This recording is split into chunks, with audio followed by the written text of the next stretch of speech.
Karaoke.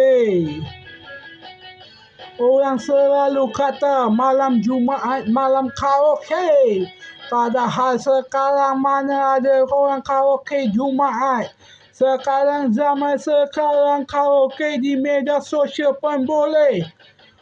Sekarang ada biri-biri, ada itu, ada ini. Sekarang sudah ada. Mahu apa lagi, buat apa jalan keluar karaoke. Padahal kat sini pun boleh karaoke, dekat rumah pun karaoke, di mana-mana pun boleh. Nasib-nasiblah. Kasihan sekali orang buka kedai karaoke. Kedai makan tak laku, buka pula jadi karaoke. Aduhai, aduhai. Nasiblah, nasiblah. Inilah gitulah lagu karaoke, lilek, lilek lah. Lilek lah. Orang kata jodoh masa kecil, ini pula jodoh di karaoke. Apa punyalah nasib fikiran diorang. Fikir karaoke boleh dapat jodoh. Padahal rezeki belum dapat, belum ada kerja, ini pula mahu cari jodoh. Apalah nasib, apalah nasib.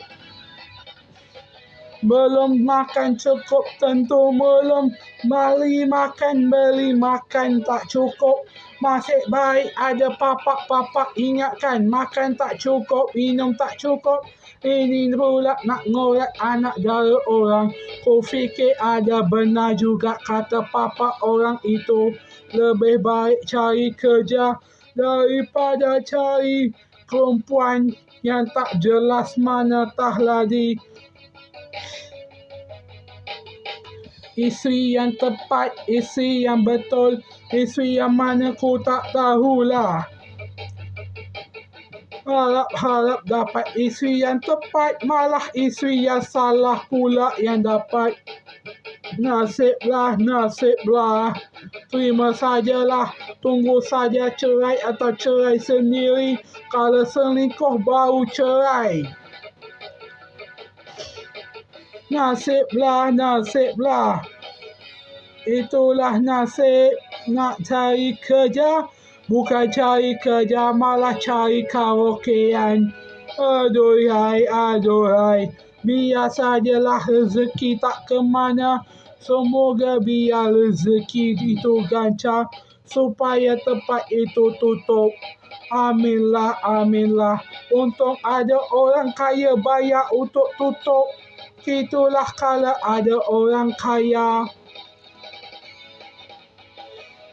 Kalau tak suka, lebih baik bayar untuk tutup sahaja. Karaoke lah, karaoke lah. Orang kaya bayar untuk tutup tempat karaoke. Aminlah.